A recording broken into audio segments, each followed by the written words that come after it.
Dal sigur chialan maman, Si pues imparar il furlan. tan plui biela le imparà. Se par falo si pues giua.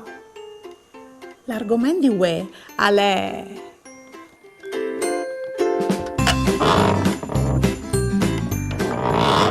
la lezione di ue si intitola Li stagions.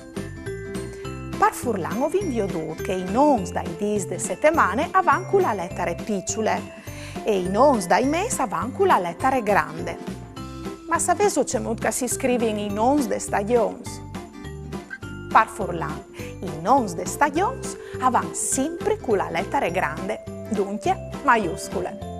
I noms de stagions son primavere o anche vierte, istat, autunno o anche sierade, invier.